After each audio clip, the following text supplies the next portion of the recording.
O estudo a seguir é de inteira responsabilidade de seus idealizadores e apresentadores.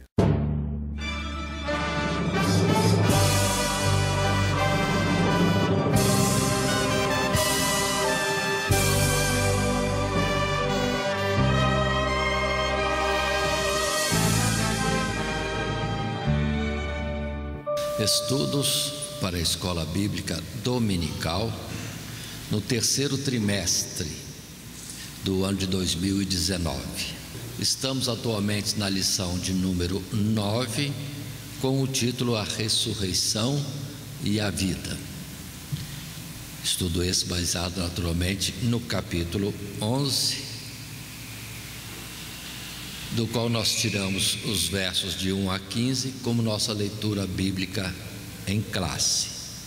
Leitura bíblica em classe esta, que aqui, entretanto, na nossa lição, será apresentada na sequência normal do próprio estudo.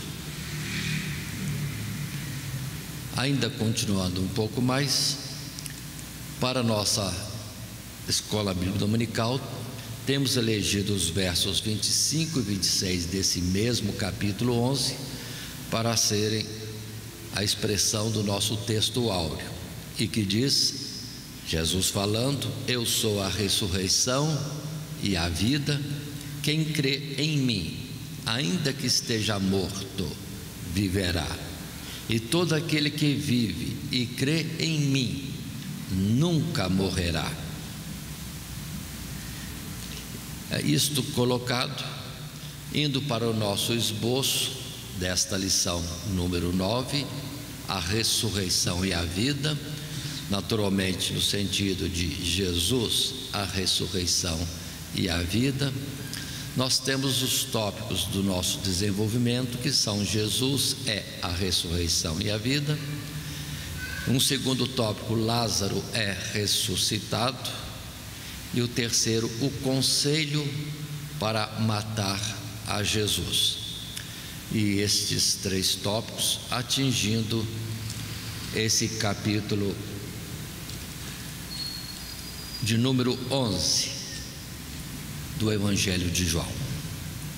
Na sequência normal, nós tiramos nosso texto e a nossa leitura aqui, nesta palavra para os professores da Escola Bíblica Dominical, retirado do material que é distribuído nas classes. E assim, como introdução, podemos estar colocando o presente capítulo do quarto Evangelho, gira principalmente em torno da ressurreição de Lázaro e das consequências desse grandioso sinal operado por Jesus.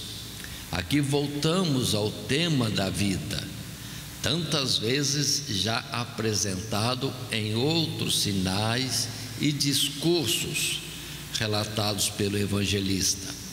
Contudo, neste episódio, o Espírito Santo chama a nossa atenção para um aspecto particular da verdadeira vida que Jesus Cristo trouxe ao mundo, o aspecto da vida que vence a própria morte. Nessa introdução, com esta colocação sobre a ressurreição e a vida, aqui vai ser colocado de forma bem clara, nas palavras de Jesus, que a vida não é algo para um futuro. Jesus trouxe a vida a partir de agora, não é futuro. E muitos ficam sempre esperando o depois, para então entender das promessas gloriosas de Deus. Mas a expressão clara é que todo aquele que vem a Jesus passou da morte para a vida. Ou a palavra que diz: Deus amou o mundo de tal maneira que deu seu Filho unigênito, para que todo aquele que nele crê tenha a vida eterna. E não diz vai ter, tem a vida eterna. Para entendermos que esse assunto é aplicável no momento que verdadeiramente temos fé em Cristo Jesus. Nós podemos ver também no próprio João Evangelista, em outras passagens, como mesmo na carta, ele colocando esse aspecto: vos escrevo para que creiais que tendes a vida eterna. Então não é um pós, é um já neste momento. Mas vejamos a nossa lição seguindo os nossos passos de desenvolvimento, começando no primeiro tópico: Jesus é a ressurreição e a vida. Observem que o texto que podemos estar estudando é longo nesta passagem, neste capítulo, neste assunto, mas vou procurar abrir um pouquinho mais, pelo menos nesta parte inicial, do verso 1 ao verso 27. E a primeira leitura que apresento é a nossa leitura bíblica em classe, que é o início deste assunto, nesse estudo da lição de número 9. Assim, lendo no texto bíblico, a palavra diz bem claro: estava então enfermo um certo Lázaro de Betânia, aldeia de Maria e de sua irmã Marta. E Maria era aquela que tinha ungido o Senhor com unguento, e lhe tinha enxugado os pés com seus cabelos, cujo irmão Lázaro estava enfermo. E mandaram-lhe, pois, suas irmãs dizer: Senhor, eis que está enfermo aquele que tu amas. E Jesus, ouvindo isso, disse: esta enfermidade não é para a morte, mas para a glória de Deus, para que o Filho de Deus seja glorificado por ela. Ora, Jesus amava a Marta e a sua irmã e a Lázaro. Ouvindo, pois, que estava enfermo, ficou ainda 2 dias no lugar onde estava. Pois disso disse aos discípulos: vamos outra vez para a Judéia. Disseram-lhe os discípulos: Rabi, ainda agora os judeus procuravam apedrejar-te, e tornas para lá? Jesus respondeu: não há 12 horas no dia. Se alguém andar de dia, não tropeça, porque vê a luz deste mundo. Mas se andar de noite, tropeça, porque nele não há luz. Assim falou, e depois disse-lhes: Lázaro, o nosso amigo dorme, mas vou despertá-lo do sono. Disseram, pois, os seus discípulos: Senhor, se dorme, estará salvo. Mas Jesus dizia isso da sua morte. Eles, porém, cuidavam que falava do repouso do sono. Então Jesus disse-lhes claramente: Lázaro está morto, e folgo por amor de vós, de que eu lá não estivesse, para que acrediteis. Mas vamos ter com ele. Então são essas palavras iniciais que temos neste texto de João capítulo 11, da nossa lição 9, a ressurreição e a vida. Observem, por favor, tomemos cuidado, que toda a escritura, todos os evangelhos, como o evangelho de João, foi escrito depois da morte de Jesus, depois da sua ressurreição, depois de subida aos céus, em algum tempo do ministério de João, mas depois, bem depois. Então todos os assuntos, vamos dizer assim, estão no passado. Por isso que coloca-se aqui no verso 2: e Maria era aquela que tinha ungido o Senhor com unguento. Mas nesta passagem do capítulo 11, ainda não, no tempo da cronologia real, porque a cronologia vai colocar Maria ungindo os pés de Jesus, aquele ato bonito, no capítulo 12, 6 dias antes da Páscoa. Então, por que ele citou Maria é aquela, sendo que o fato na cronologia não tinha ainda acontecido? Porque ele está escrevendo muitos anos depois, para identificar quem é essa Maria, quem é essa Marta, quem é esse Lázaro. Mas esta história da unção é o capítulo 12, do qual já temos falado alguma coisa. Mas passemos em frente na sequência. No primeiro tópico da nossa lição, Jesus é a ressurreição, é a vida, nós temos o primeiro parágrafo no nosso material de classe, do qual podemos extrair este texto. O episódio que temos diante de nós é um dos relatos mais extensos desse evangelho.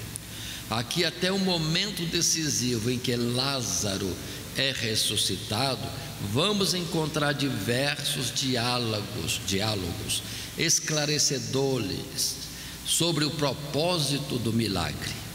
Começamos então observando a importância do que é dito pelo Senhor logo no início da narrativa, ao ser informado sobre a enfermidade de seu querido amigo. Esta enfermidade não é para a morte, mas para a glória de Deus, para que o Filho de Deus seja glorificado por ela. Assim como em outros casos de cura, esta enfermidade também serviria ao propósito de manifestar a glória do Filho de Deus, convencendo a muitos de que Ele é o Cristo e confirmando ainda mais a fé dos que já criam. Com estas palavras e a revelação seguinte de que Lázaro já estava morto, o Senhor também estava preparando os seus discípulos para a contemplação de uma demonstração de poder ainda maior do que qualquer cura que ele já havia operado.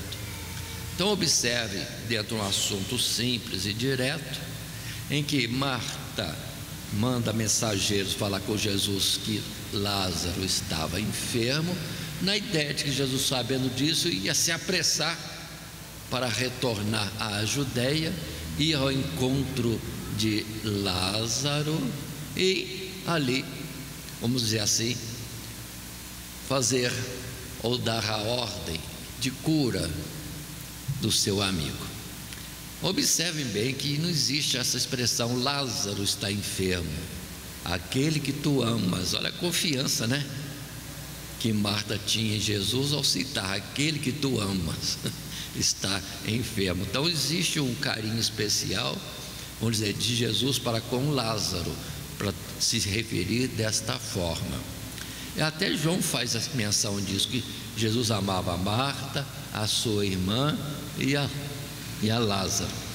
E as passagens bíblicas mostram que era um lugar de refúgio de Jesus nas suas caminhadas. Sempre tinha aquela casa onde poderia estar passando, porque eram amigos, e por isso tudo isso. Mas na verdade são experiências, né, que cada um vai ter com Deus. Porque se ela tivesse conhecimento e lembrasse daquela passagem em que o centurião disse: não sou digno de entrar na minha casa, basta uma palavra, então a mensagem poderia ser diferente: Senhor, dá ordem para que meu irmão seja curado. Mas ela não teve essa lembrança ou esse conhecimento ainda, mas queria a presença de Jesus. Como nós temos também outra situação, que um pai da menina insistia para que Jesus fosse até onde estava a menina. Então pessoas têm, vamos dizer assim, fé diferente, né? Ou querem a atuação de Jesus de formas diferentes. E Jesus pode corresponder àquilo que a pessoa entende, ou pode fazer algum outro prodígio, atuar de uma forma totalmente diferente. O Senhor Jesus que vai estabelecer o critério. Mas nesses dois casos, o centurião, Jesus não foi. E no caso também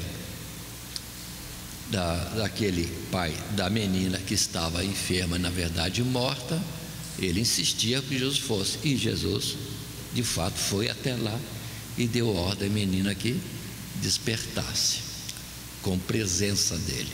Então cada um é de uma forma, e poderia ser assim com Lázaro, mas Marta não pediu isso, e nem era assim que isso ia acontecer, conforme essa própria introdução nossa nesse primeiro parágrafo, que diz que Jesus se demorou de forma intencional para que depois a manifestação da glória de Deus fosse maior no prodígio que seria feito. E palavra semelhante foi lá no capítulo 9, a respeito do cego. Por que nasceu cego? Pecou ele ou pecaram seus pais? E Jesus vai dizer: nenhuma coisa nem outra, mas foi para a glória de Deus. Depois nós vemos o resultado da cura daquele cego de nascença, a repercussão que teve. Aqui algo semelhante está para acontecer. Muito bem, na sequência nossa, gostaria de estar lendo também o verso agora 17 a 24, mais um passo nessa primeira leitura bíblica do nosso primeiro tópico, com esse título: Jesus, a ressurreição e a vida. E verso 17 a 24 traz para nós este registro: chegando, pois, Jesus achou que já havia 4 dias que estava na sepultura. Ora, Betânia distava de Jerusalém quase 15 estádios, e muitos dos judeus tinham ido consolar a Marta e a Maria acerca de seu irmão. Ouvindo, pois, Marta que Jesus vinha, saiu-lhe ao encontro. Maria, porém, ficou assentada em casa. Disse, pois, Marta a Jesus: Senhor, se tu estivesses aqui, meu irmão não teria morrido. Mas também agora sei que tudo quanto pedires a Deus, Deus te concederá. Disse-lhe Jesus: teu irmão há de ressuscitar. Disse-lhe Marta: eu sei que há de ressuscitar na ressurreição do último dia. Este é o novo texto na sequência para o segundo parágrafo que temos na nossa lição. Texto bonito esse diálogo de Jesus com Marta é lindo demais, muito lindo. Estejam atentos, observem as palavras que Jesus disse e que Marta diz, as circunstâncias, são coisas lindas demais. Nós temos sempre aquela forma de observar, às vezes até citar de forma cômica, né? Que Marta foi repreendida por Jesus porque estava ansiosa e fatigada com os trabalhos de assistir Jesus numa refeição, e Maria sossegada aos pés de Jesus.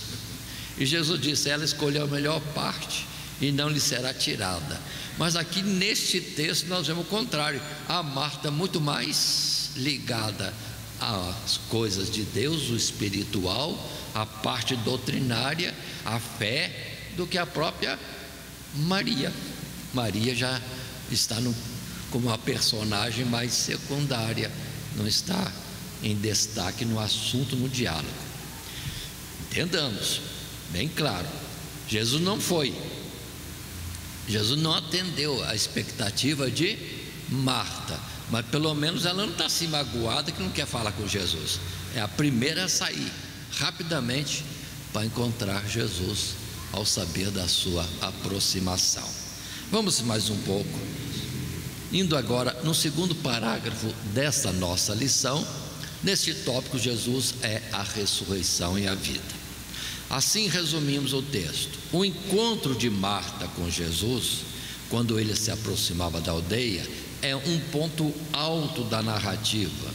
Embora não tivesse atendida a sua expectativa de que Jesus viria de imediato até a aldeia para curar a Lázaro, aquela mulher ainda expressa a sua profunda convicção acerca de quem era o Mestre. Mas também agora sei que tudo quanto pedires a Deus, Deus te concederá. Mas ainda que nestas palavras possa estar implícita a fé de que, se ele quisesse, poderia ressuscitar a Lázaro, com modéstia, Marta se limita a entender as palavras de Jesus: teu irmão há de ressuscitar. como uma referência à ressurreição do último dia. Observe bem esse quadro, irmãos, é muito importante, é lindo esse quadro de Marta conversando com Jesus. Se tu estivesse aqui, meu irmão não teria morrido, mas se eu pedir para o Pai vai te conceder. O que quer dizer? Eu creio perfeitamente que o Senhor é Filho de Deus, e se eu pedir para o Pai alguma coisa, vai ser feito. O que é? Não sei. Ela ainda tinha esperança que faça alguma coisa. Será que a sua esperança é que Lázaro ressuscitasse depois de morto, e isso há 4 dias? Não sei, mas ela cria que Jesus podia fazer alguma coisa. Jesus já surpreendeu a tantos em outras várias oportunidades, agora seria mais uma coisa extraordinária que Jesus iria fazer. Qual seria esta coisa? Mas observam, a mulher tem fé. Tudo quanto pedires a Deus, Deus te concederá. Agora, quanto à ressurreição, ela está querendo dizer assim: eu creio que vai ressuscitar, só que essa ressurreição aí doutrinária vai ser só no último dia. Ou seja, o conhecimento é uma vida que viria só lá no último dia.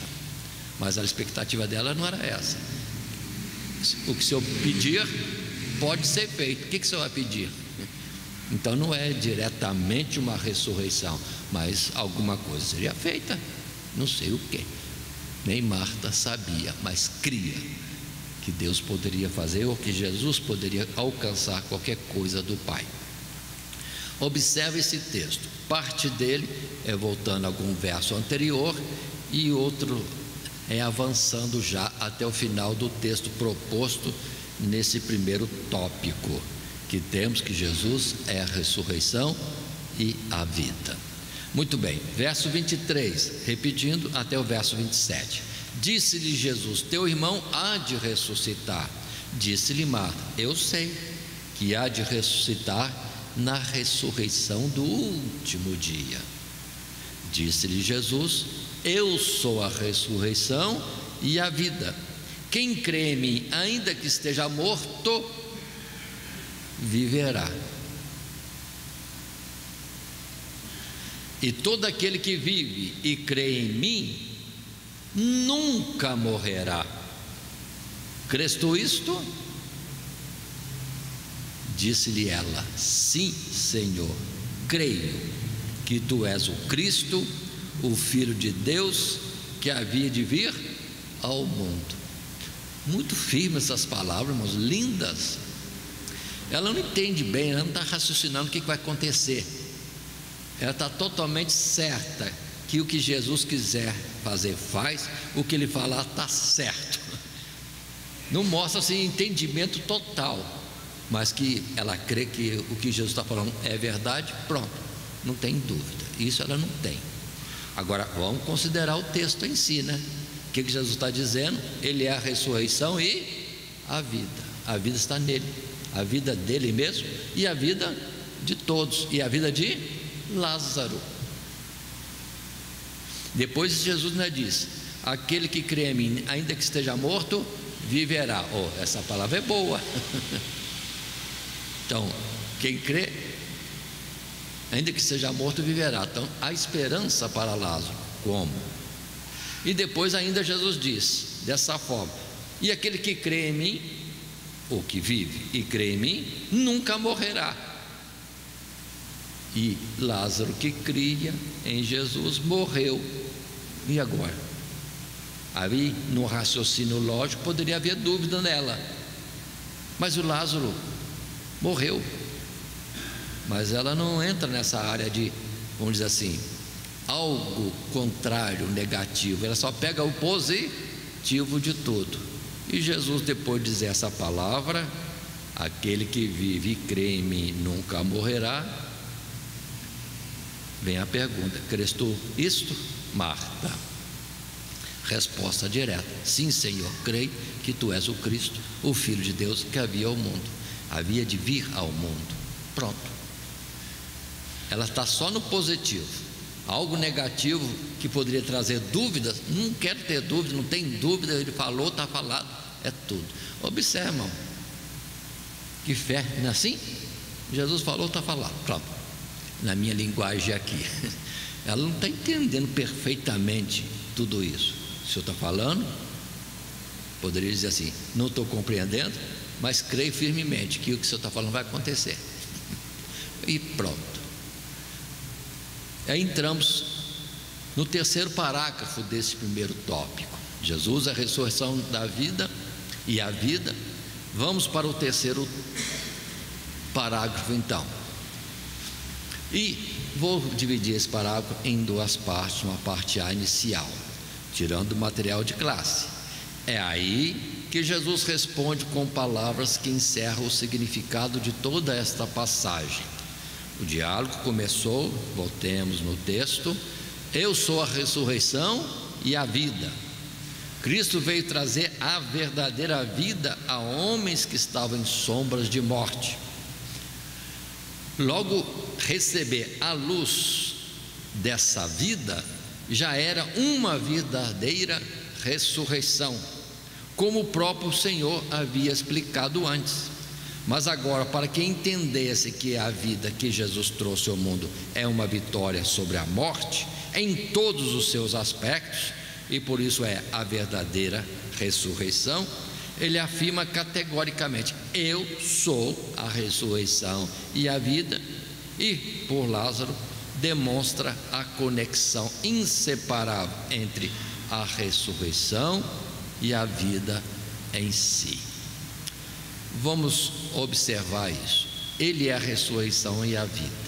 Pronto. Então não é algo no tempo, é algo que emana dele e vem ao encontro dos homens. Ele é a luz, e a luz é a vida dos homens. Já está lá em João, primeiro capítulo que nós já estudamos. Então, se a luz estava ali, a vida estava presente. Aquele que deixava ser iluminado, vamos dizer assim, pronto, estava já tendo vida. Todo aquele que vinha a Jesus, a luz, estava ganhando vida. Agora aqueles que se afastavam de Jesus estavam permanecendo na morte. É a colocação que precisamos ter cuidado também de analisar. Por isso, indo para um texto bíblico para clarear mais, João 5, 24 e 25, Jesus já tinha dito algo assim no passado: na verdade vos digo, quem ouve a minha palavra e crê naquele que me enviou, tem, é presente, a vida eterna, e não entrará em condenação, e mais ainda, mas passou da morte para a vida. Quando é que alguém tem vida e vida eterna procedente de Jesus? É quando crê. Não é no futuro, é quando crê. É o 25: em verdade vos digo, que vem a hora, e agora é, em que os mortos ouvirão a voz do Filho de Deus, e os que a ouvirem viverão. Por favor, paremos nesse verso 25. Em verdade vos digo, que vem a hora, futuro. Aí Jesus coloca com precisão: e agora é, não é futuro, é agora, em que os mortos ouvirão a voz do Filho de Deus, e os que a ouvirem viverão. Então observe, é algo imediato. Aí podemos trazer também o reforço de Efésios capítulo 2: estando nós mortos em pecados e ofensa, ele nos vivificou. Ou outra palavra, outro verso em Efésios que eu quero também estar fazendo menção e lendo nesse mesmo capítulo 2 de Efésios, quando Paulo, além de dizer esta palavra, que é o verso 1 do capítulo 2, ele vai dizer depois, no verso 5: estando nós ainda mortos em nossas ofensas, nos vivificou juntamente com Cristo, pela graça sois salvos. Verso 6: e nos ressuscitou juntamente com Ele, e nos fez assentar nos lugares celestiais em Cristo Jesus. Então observem, essa palavra, os mortos ouvirão a voz do Filho de Deus, não é no fim, no último dia, na volta de Jesus, no arrebatamento da igreja, é agora, haverá a vida, é concedida a vida a quem crê. Portanto, temos que tomar cuidado com as expressões na Bíblia, com o modo de Jesus dizer. Por isso, voltemos lá no princípio desse capítulo. Jesus disse aos seus discípulos: Lázaro dorme. Lázaro dorme. Então Jesus não falou que Lázaro estava morto e ia ressuscitá-lo. Lázaro está vivo, dorme, porque cria nele, então não morreu, ainda que a aparência externa é que Lázaro tinha morrido, mas para Jesus não estava morto, estava vivo. Ou seja, os que creem em Deus, aprovados por Ele, vamos dizer assim, para Deus estão vivos. Abraão, Isaque e Jacó. Deus não é Deus de mortos, porque para Deus Abraão, Isaque e Jacó estão vivos. Só que essa ausência do dinamismo de vida está apagado ali, ofuscado, guardado no que Deus chama dorme. Abraão dorme, Isaque dorme, Jacó dorme, todos aprovados segundo Hebreus capítulo 11 dormem, esperando, aí a palavra correta não é ressurreição, esperando serem despertados. Ou outra palavra de Coríntios 15, que nós vamos ver daqui a pouco, serem revestidos de um novo corpo, incorruptível e imortal. É isso que está para acontecer no futuro longo, revestimento de um novo corpo, mas no presente já tem a natureza divina, que Pedro é quem diz agora, no capítulo 1 da segunda carta. Mas continuemos, ainda nesse parágrafo terceiro do primeiro tópico, Jesus é a ressurreição, é a vida, numa segunda parte, uma parte B, continuamos. O propósito da passagem então é revelar que quem crê no Senhor Jesus já desfruta de uma vida que não pode ser suprimida pela morte e de fato não pode mais morrer, ainda que essa realidade haverá de ser plenamente manifestada na ressurreição do último dia. Então atentemos, Jesus está falando do presente. E a outra é, na verdade, revestimento de um novo corpo. Continuando, atentemos à expressão de fé de Marta, que ao ser questionada responde positivamente sem vacilar. Jesus disse: todo aquele que vive e crê em mim nunca morrerá. Crês tu isso? Disse-lhe ela: sim, Senhor, creio que tu és o Cristo, o Filho de Deus, que havia de vir ao mundo. Os versos 26 e 27. Então vamos perceber bem essa colocação. Marta não entendeu, pelo jeito ela não entendeu o que Jesus vai fazer, mas Jesus diz: está dito. Lázaro morreu? Ela poderia parar assim, coçar a cabeça. Acho que Jesus esqueceu, ou Jesus está falando coisa sem nexo. Lázaro está morto, meu irmão está morto. Como é que ele diz que aquele que crê não morre? Não, ela não quer saber de dúvida. Jesus falou, está falado e pronto. Observam, sem compreender, sem dominar os sentidos, detalhes daquilo que Jesus está falando, ela simplesmente diz: eu creio, pronto. O que o Senhor falar, eu creio. O que o Senhor fizer, eu creio. E da parte de Deus o Pai, de quem o Senhor é filho, o que o Senhor pedir, será feito, pronto. Então ela está numa expectativa que vai acontecer, mas que vai, se Jesus quiser fazer. Aí a sequência de mais alguns textos bíblicos, como João 6,39: e a vontade do Pai que me enviou é esta, que nenhum de todos aqueles que Ele me deu, ou que me deu, se perca, mas que o ressuscite no último dia. Por conta da vontade daquele que me ressuscitou, que me enviou, é esta, de que todo aquele que vê o Filho e crê nele tenha a vida eterna, e eu ressuscitarei no último dia. Observe, o verso 39 inicia como que algo para o fim, último dia, mas depois o 40 já coloca mais corretamente. A vontade do Pai é que já tenha a vida eterna, e depois no último dia a ressurreição, não para o corpo físico ressuscitando, mas o revestimento, mudando a palavra mais adequada. Serão transformados, revestidos de um novo corpo incorruptível e imortal. Então, por favor, é claro, Jesus está falando, é claro, a vida é dada agora. Muito bem. Em 1 Coríntios 15, 22, que nós anunciamos, que iríamos estar citando, 22 a 26, porque assim como todos morrem em Adão, assim também todos serão vivificados em Cristo, mas cada um por sua ordem: Cristo as primícias, depois os que são de Cristo na sua vinda, depois virá o fim, quando tiver entregado o reino a Deus, ao Pai, e quando houver aniquilado todo império, toda potestade e força, porque convém que reine até que haja posto a todos os inimigos debaixo de seus pés. Ora, o último inimigo que há de ser aniquilado é a morte.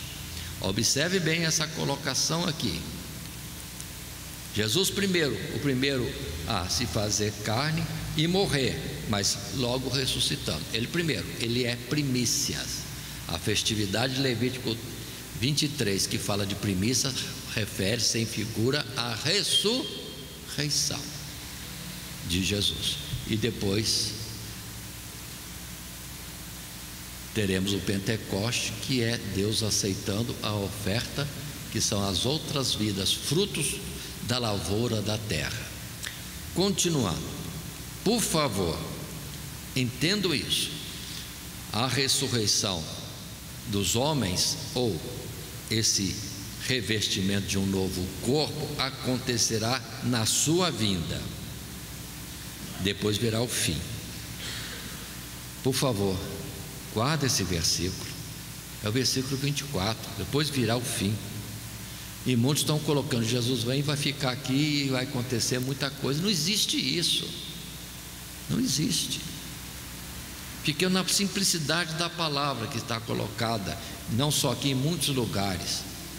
O que vai acontecer é: Jesus vem, reveste de um novo corpo os que são dele, seria visivelmente assim como que uma ressurreição, e juntos subir aos céus para estar com ele sempre nos lugares celestiais. E o pessoal está colocando um monte de coisa depois de Jesus vir nas nuvens do céu, como se fosse descer na terra. Ele não é mais carne, ele não é mais físico, ele é espírito. E mais o milênio, e mais o anticristo, e mais a grande tribulação.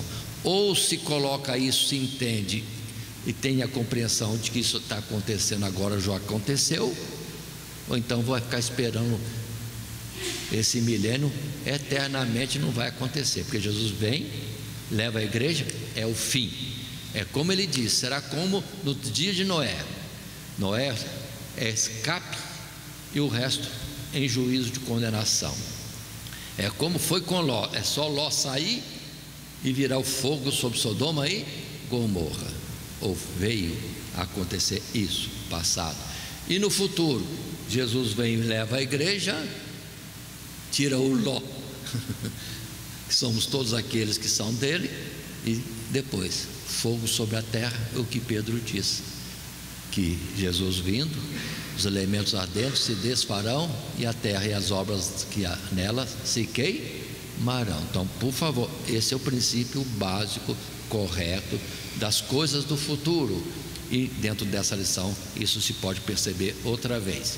No verso 54 desse mesmo capítulo de Coríntios 15: e quando isso que é corruptível se revestir da incorruptibilidade, e isso que é mortal se revestir da imortalidade, então cumprir-se-á a palavra que está escrita: tragada foi a morte na vitória.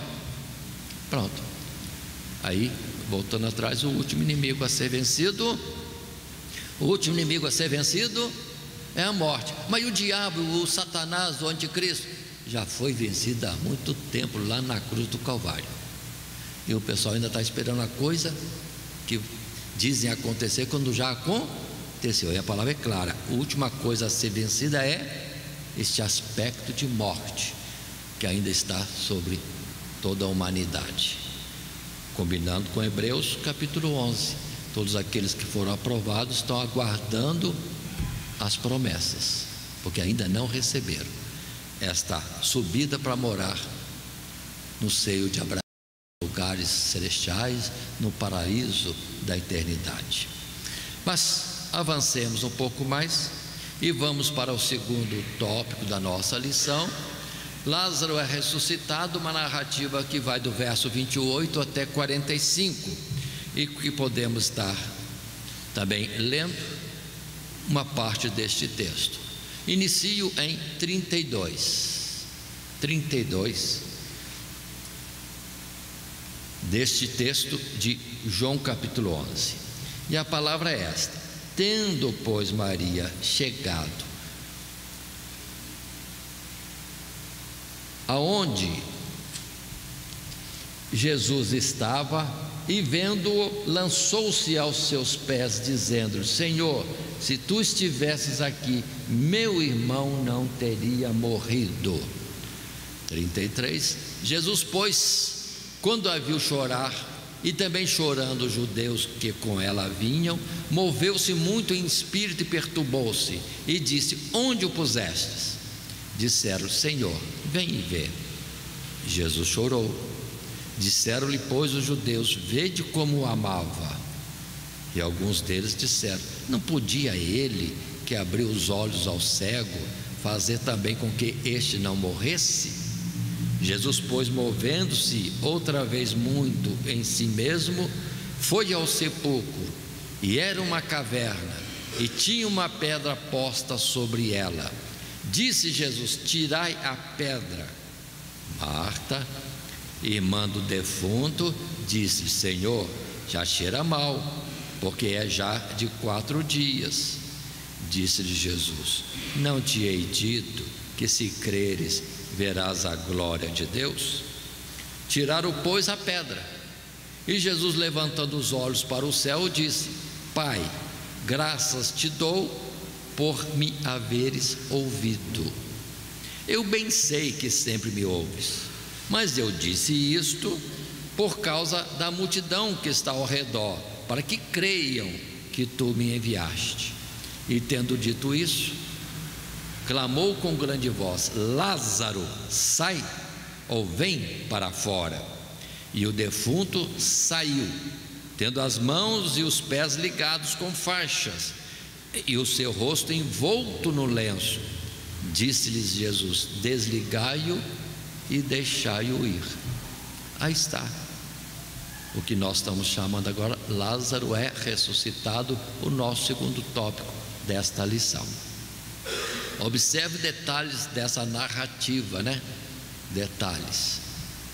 Mas vamos para o texto segundo o que temos no nosso material de classe. No primeiro parágrafo, podemos estar lendo os versículos seguintes ao diálogo entre Jesus e Marta e Maria. São cheios de emoção, e o escritor inspirado revela que o próprio Senhor tomou parte nessa demonstração de fraqueza humana, chorando com os que choram e sentindo as mesmas misérias e tristezas que tão facilmente se abatem sobre nós. Mas, por outro lado, ele também se perturbava ou se movia muito em espírito pelas lamentações que faziam sobre como ele poderia ter impedido a morte de Lázaro, pois essas queixas questionavam a própria glória de Deus, como se limitassem o poder de Jesus fazer alguma coisa depois que seu amigo falecera. Então observem, foram várias palavras, situações que emocionaram Jesus, que Jesus se moveu em espírito, né? Então segue o que segue, porque essa ideia de que Jesus não pode fazer mais nada limita limita aquele que é o Todo-Poderoso, aquele que pode todas as coisas. Muito bem. Observe que isso começa, na verdade, com a própria Maria, porque ela, chegando-se para Jesus, entra nesse ponto, né? Se tu estivesse aqui, meu irmão não teria morrido. Ou seja, agora não adianta mais nada. Seria uma conclusão que eu estou colocando nas minhas palavras. E os outros judeus também que acompanhavam ali o processo, estavam ali em Betânia ainda consolando Marta e Maria da perda do irmão. Todos eles estavam no mesmo questionamento, na mesma limitação. Morreu, pronto, Jesus não pode fazer mais nada. Observe como vem aquela palavra do princípio: isso aconteceu para que se manifeste a glória de Deus, ou para que Jesus pudesse ter, Deus Pai fazendo isso, a oportunidade de demonstrar de forma pública que Ele era o Cristo, o Filho de Deus. Tantos sinais e palavras já foram colocadas, mas agora mais esta que está para acontecer, e que nós vamos dar continuidade lendo o segundo parágrafo. Nesse tópico segundo, Lázaro é ressuscitado.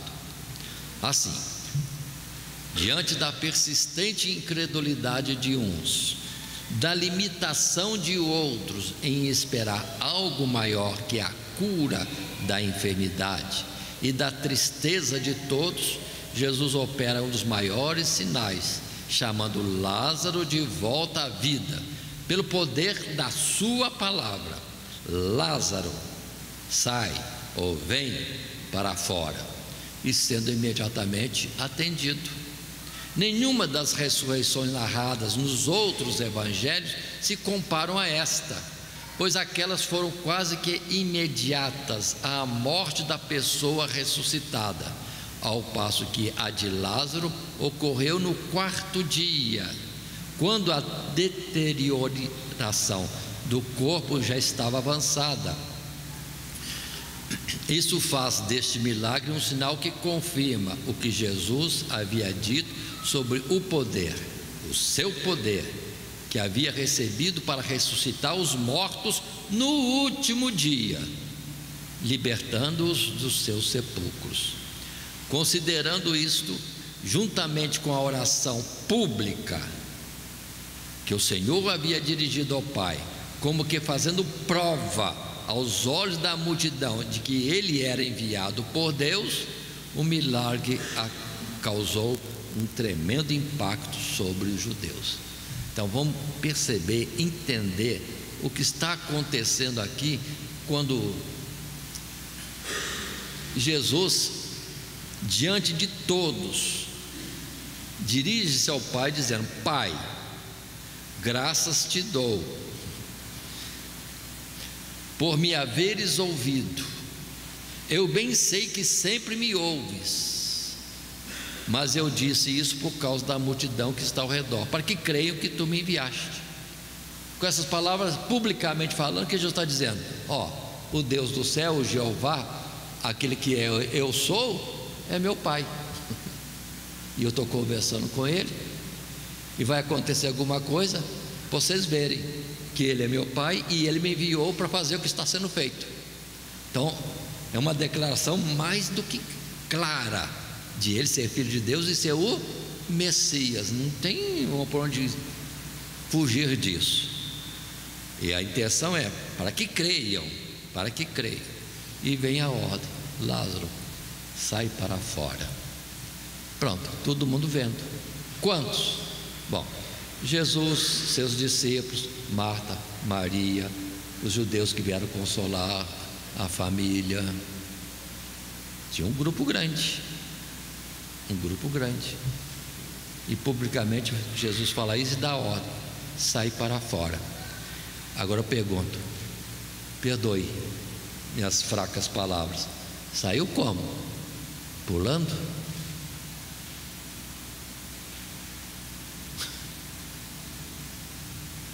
A palavra diz: estava amarrado, estava com um lenço no rosto, então não dá para ver saída nem degrau. Jesus mandou sair. Como ele estava amarrado, saiu amarrado. Depois é que Jesus vai dar a ordem: desatai-o e deixai-o ir. Então, irmão, o Senhor mandou, acontece.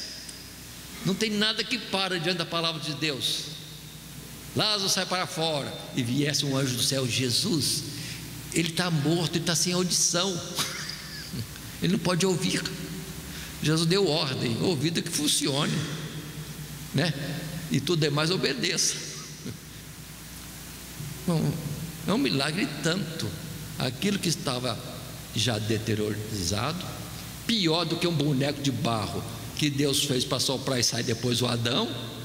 Aqui uma palavra e o Lázaro sai para fora, curado, e de uma forma desta, sem caminhar, sem subir degrau, sem ver nada, que estava com um lenço no rosto. Pronto, Deus falou, cumpriu. Aí vamos entender que Marta, sem entender o que Jesus ia fazer, sem expectativa nenhuma, nem imaginação, nem ficção, nem nada, ela falou: creio que o Senhor é o Filho de Deus. Pronto, o que o Senhor pediu ao Pai vai acontecer. O que vai acontecer eu não sei. Seria minhas palavras, como que querendo explicar o que Marta deveria estar sentindo, querendo dizer: sim, eu creio, tudo que pedires ao Pai será feito. E agora ela vê a surpresa: o irmão dela, que estava em decomposição, sai saudável. Pronto, voltado à vida, porque Jesus determinou. Ou seja, ainda depois da morte, tudo está no controle de Deus, e Ele pode fazer reviver aqueles que quer. E essa promessa, essa certeza é para que entendamos: isso vai acontecer no último dia, porque Ele determinou que vai ser no último dia. Se Ele falasse: não, um ano antes vou ressuscitar uma turma aí, ressuscitaria também. Mas Ele disse: no último dia haverá isso. Muito bem. Assim, passando por esses dois parágrafos, nesse tópico segundo, Lázaro é ressuscitado. Se pararmos outra vez, começar a pensar, retrocedendo, Lázaro estava morto, cheirando mal, ressuscitou.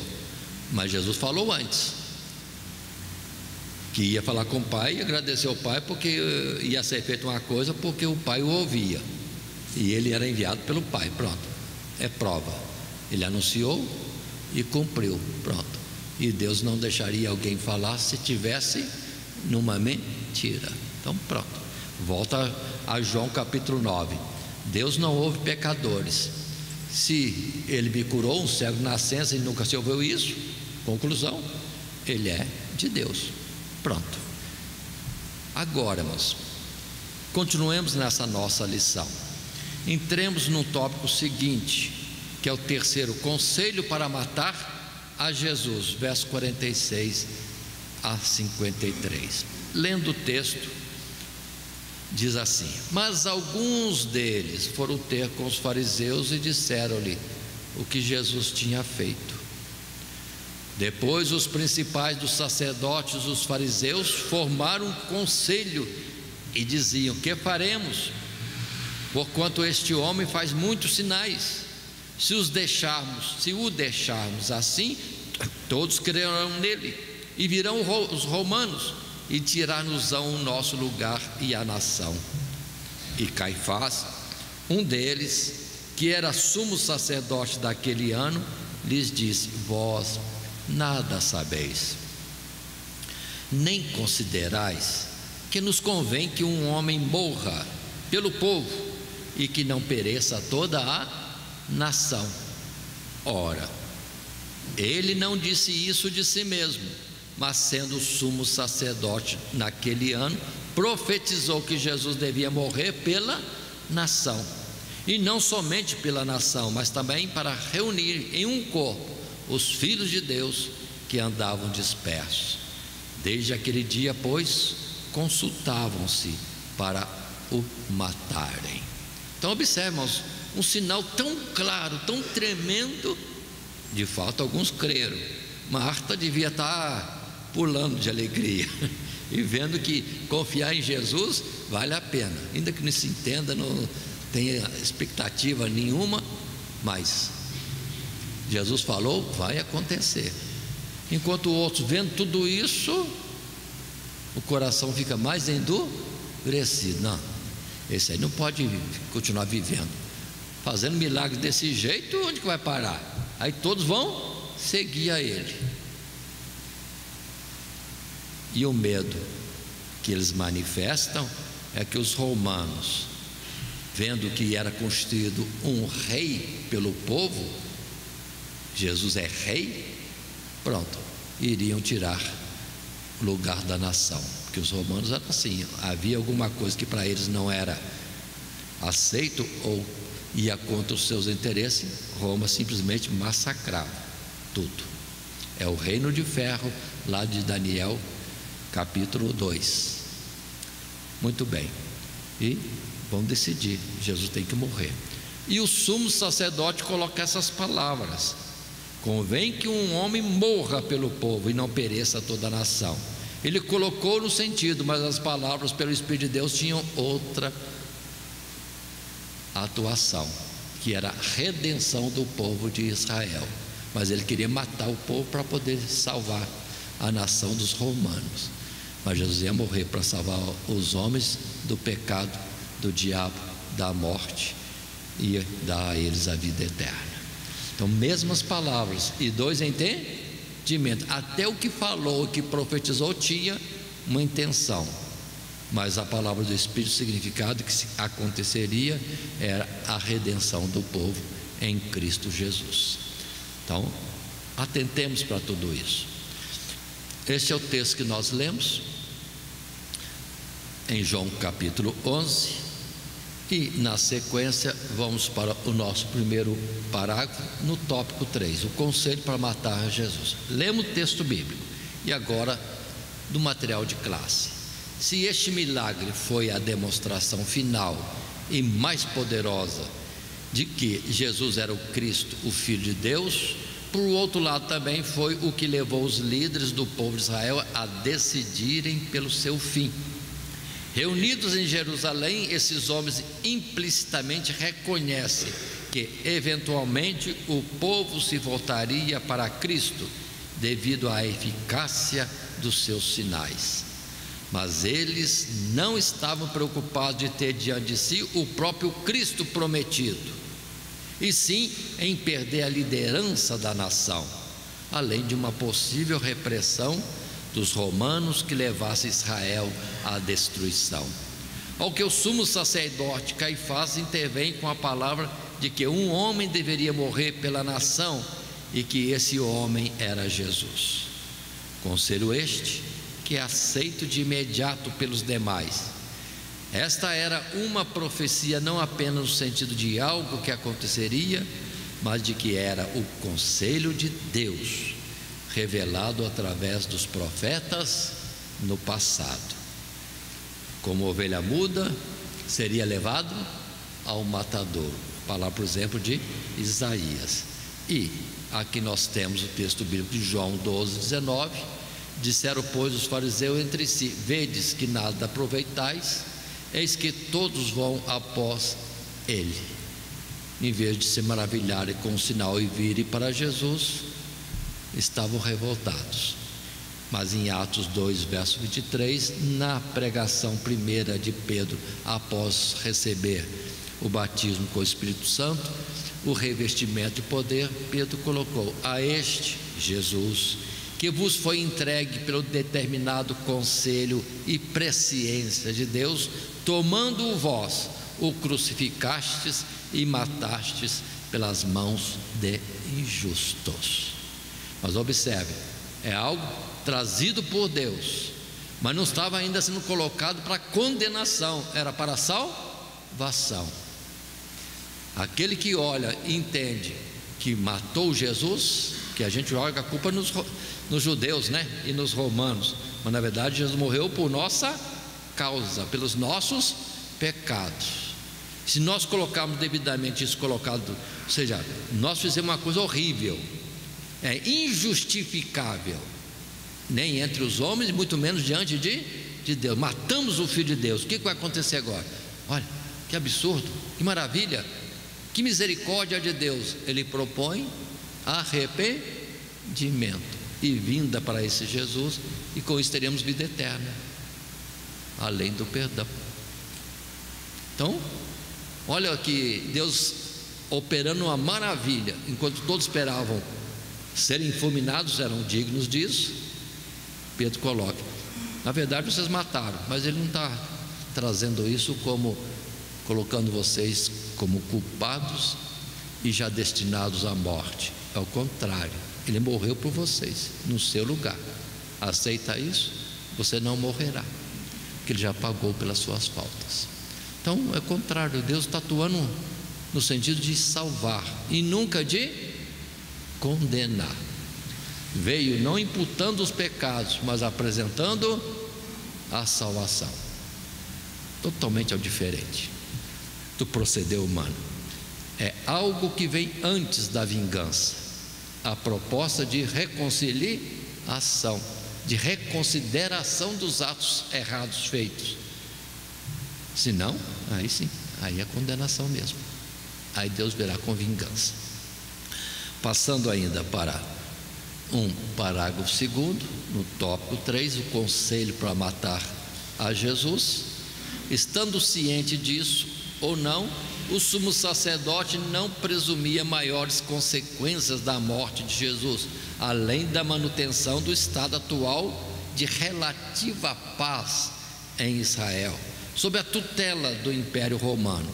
Contudo, João desvenda o verdadeiro sentido dessa palavra, pois a morte de Jesus não impediria que a nação eventualmente fosse destruída, mas seria plenamente eficaz para restaurar o povo de Deus, reunindo em um só corpo com os judeus crentes, os filhos de Deus que andavam dispersos, ou seja, homens de toda tribo, língua e nação e povo.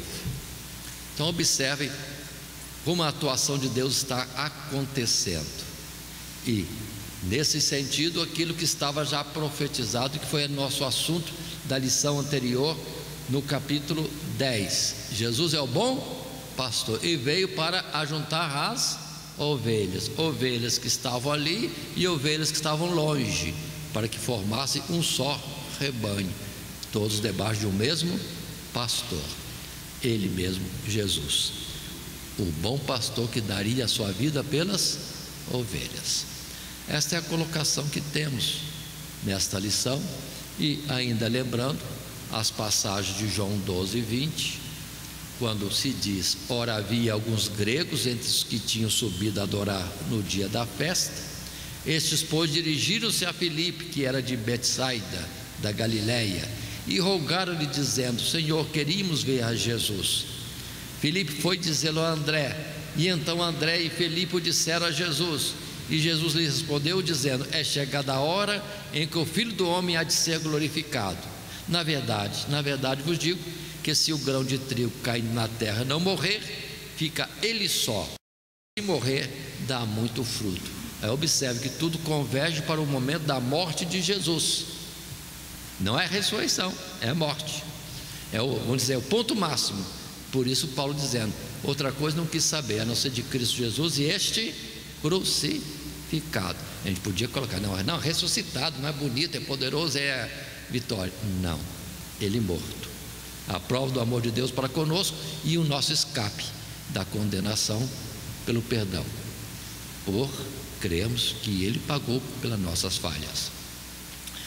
E o verso 31, agora é o juízo deste mundo, agora será expulso o príncipe deste mundo, e eu, quando for levantado da terra, olha, é o sinal de Jesus sendo elevado, todos atrairei a mim. E dizia isso, significando de que morte havia de morrer. E os irmãos naturalmente têm muitas outras palavras para colocarem. De tudo isso que nós estamos falando e temos falado, observem a vida. Jesus é a ressurreição e a vida, mas é agora. Ressurreição agora, ou seja, não aspecto de corporal, é o aspecto de ter vida de Deus, natureza divina, e com isso já vive agora. Se morrer, está morrendo o corpo físico, e para Deus não é morte, é dormir. Por isso, tenhamos o sentido correto. Ressurreição proposta por Jesus não é aquela do último dia, é esta. Crê nele, passa da morte para a vida. Esta é a primeira ressurreição. Por isso que está escrito, Paulo dizendo: se já ressuscitaste com Cristo, pensai nas coisas que são de cima, buscai as coisas que são de cima. Isso que precisamos entender, e isso escorado nas palavras que já falamos de Efésios capítulo 2: estando mortos, fomos vivificados por Cristo Jesus. Verso 5, outra vez: estando mortos, em pecados e ofensas, Ele vos ressuscitou, vos vivificou. Esta é a primeira ressurreição. Quem participa disso, ou seja, crê em Jesus agora, sobre nós não haverá uma outra morte. Não morremos mais. Se vier a morte física, nós estamos entrando no processo do sono espiritual, do qual Deus vai nos despertar nesse chamado último dia. E concluindo, além dessas palavras, podemos estar colocando ainda: se cremos em Cristo Jesus, podemos estar seguros de que nem a morte poderá nos privar do que Deus nos concedeu através dele, pois em Cristo a nossa ressurreição é tão certa como é a nossa vida nele. Vida nele agora, e depois continua, só que vamos entrar no processo de dormir, um sono por um tempo, até que cumpra-se todas as coisas no processo de Deus. Nós somos retirados de cena, vamos dizer assim, da vida terrena, e guardados no sono, até que se cumpra todas as coisas, chega o dia derradeiro. Esta é a verdade que precisamos estar bem certo. Agora, entendamos, há um impacto grande, mas quando vem a velhice, quando vem a enfermidade, quando vai chegando aqueles momentos derradeiros da vida, precisamos firmar de que, ainda que pareça que estamos definhando no processo terrível, entretanto temos vida. Temos, não vamos ter não, temos. Aquela coisa toda que ali acontece é passar o Jordão, é o último obstáculo até chegar à eternidade. Por isso eu penso assim no quadro do nosso irmão pastor Alfredo Silva, trabalhou conosco tantos anos e tem esse período de velhice tão doloroso, e agora na UTI, meu Deus, quanta luta espiritual ali, irmãos, que pode vir no coração. Você está morrendo, você não tem mais chance, e outras coisas mais. Parece que você estava salvo, não está nada. Olha aí como é que você está, na situação terrível.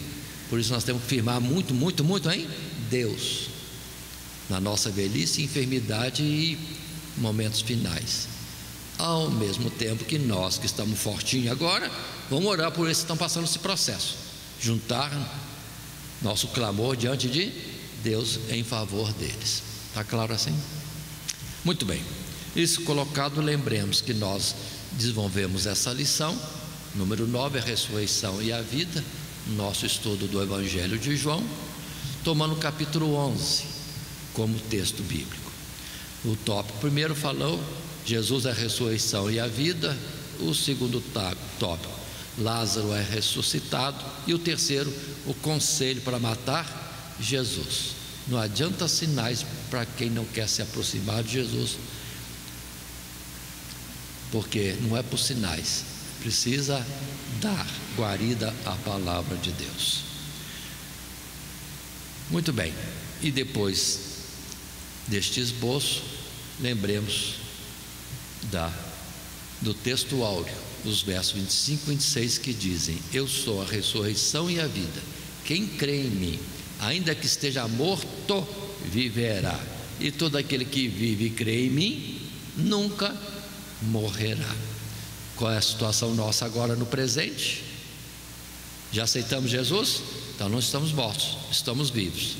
Todo aquele que vive e crê em mim nunca morrerá. Os irmãos nunca mais morrerão. Pastor Alfredo nunca morrerá.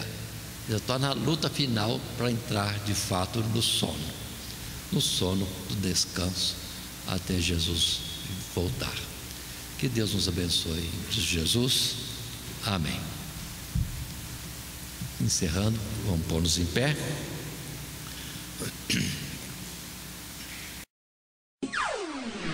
Todo dia, toda hora, muito mais prazer em ouvir.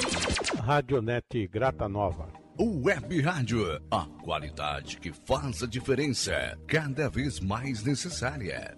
Rede Grata Nova de Evangelização.